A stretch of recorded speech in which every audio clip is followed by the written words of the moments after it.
another Kawaii workday morning in the land of the rising sun, and you can already see the magic of the train system coming to life. We got John, we got Alex. There's Alex. Alright, so we're going to show you how this hall works here in Japan. We're the Suica grandmasters of how they use. We're done.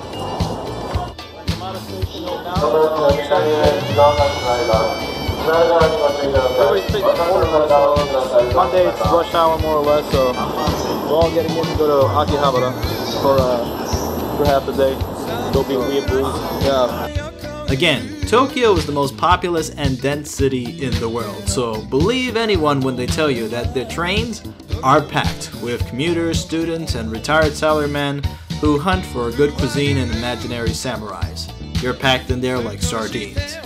The ease of everyone getting around a couple blocks away from your destination and the amount of walking and biking around the metropolis is what helps Tokyo remain on the top 5 of the world's healthiest cities. People rarely drive and start the morning with breakfast, walking, and digesting information or manga, which is, speaking of, is absolutely freaking everywhere. And what better place to immerse ourselves in the otaku mania than in Akihabara, Tokyo's electric town and manga mecca, which was surprisingly empty. Park on a Monday, and there's barely any cars on the road. Like, yeah, and nothing's open. Nothing's open. There's no cars. This is like eerie. It's like I want to talk to Mr. Steve in Tokyo himself about upping these numbers. What's going on? Akihabara's modern beginnings started as most other modern cities, connection to rail service. The Akihabara station opened in 1890, becoming a major point to connecting to northwestern Japan, and having markets and businesses flourished in the area, growing larger and larger as passenger traffic increased. After World War II, Japan's black market economy was in boom, and because of the location of Akihabara within the confines of populated Tokyo, but away from the prying eyes of the city center seat of government, it thrived under its own end-cap superhaven in selling modern house goods and appliances in high demand such as TVs, radios, fridges, rice cookers, anything electric in what is still known as Electric Town. Because of the rampant entrepreneurship and electronics becoming old hat by the 80s, Electric Towns and Capistanians changed their frequency to start specializing in computers, video games, and manga anime. It's the center of pop culture, which dirty smelling neckbeards from all over the world come over to get figurines of their beloved waifus. Thanks, capitalism.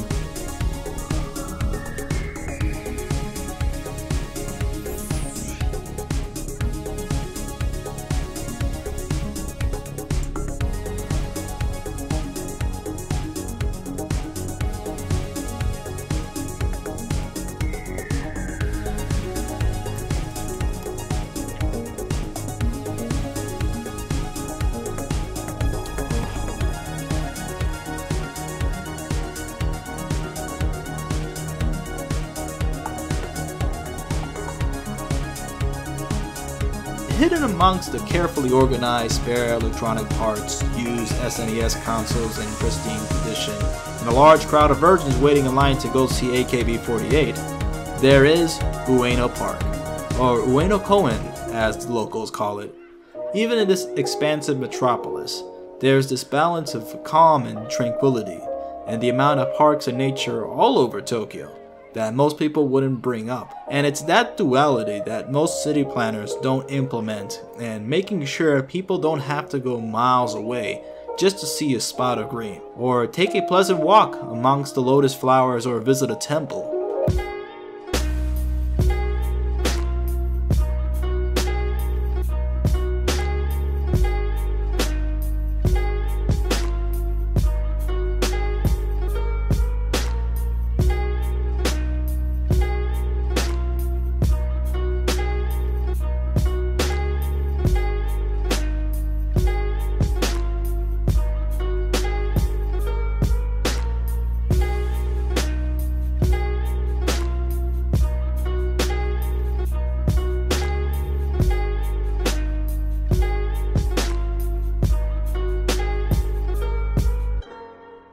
Even in the city itself, it's pleasant to walk, Take, for example, the sidewalks. They're far wider than those in America, and about close to twice the width of those in even New York.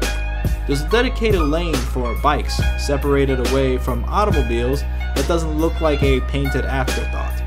And even the blind, they themselves have a yellow strip which they can follow along the sidewalk and even into train stations.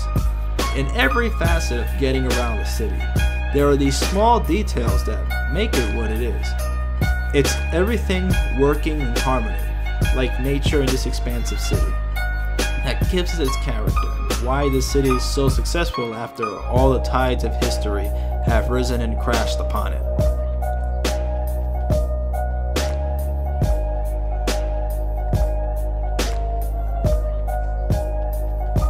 Our time in Akihabara was over for today, and it was time to go ahead and relinquish our spoils that we bought and spend our night in Ginza, the commercial center of Tokyo and all of Japan. In this district, all tracks and all roads swirl together in a display of electric colors, in a dazzling spectacle where the past and future push the present forward in their ebb and flow.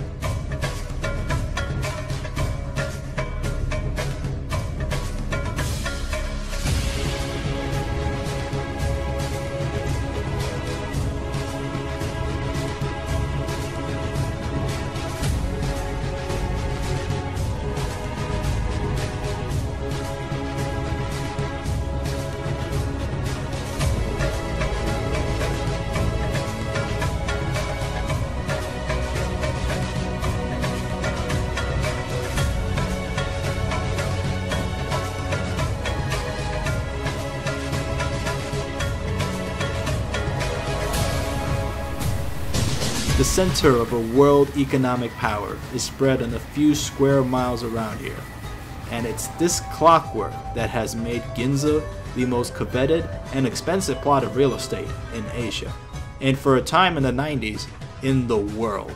It was up to 56 times more expensive than New York City in 1996. Now there's no secret to it once you look at what gives Ginza its characteristics. The expansive sidewalks, the easy-to-access rail transportation, the attractive and informative bus stops, and the absolute need to use every space available, with transit-oriented developments such as shops and restaurants underneath elevated tracks and even highways. You can basically have a noodle meal underneath where 200-mile-an-hour bullet trains zoom above, and you can get a pretty good view of them from here too. Ginza was designated as quote-unquote a model of modernization in Japan since the Meiji era in the late 19th century. It continues to this day as the country moves into the future and prepares itself for the 2020 Olympics. In fact, for a while now, the main street of Ginza actually closes itself off to traffic between noon to 5 o'clock every Saturday and Sunday in something called Hokosha Tengoku, which literally means pedestrian paradise.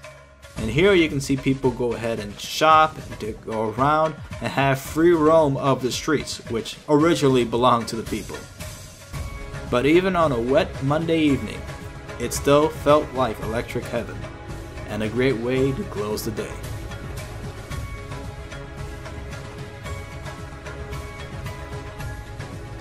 I hope you all enjoyed this episode. Be sure to check out the other videos on this channel, and be sure to subscribe for more rail related news, adventures, and research. Until next time.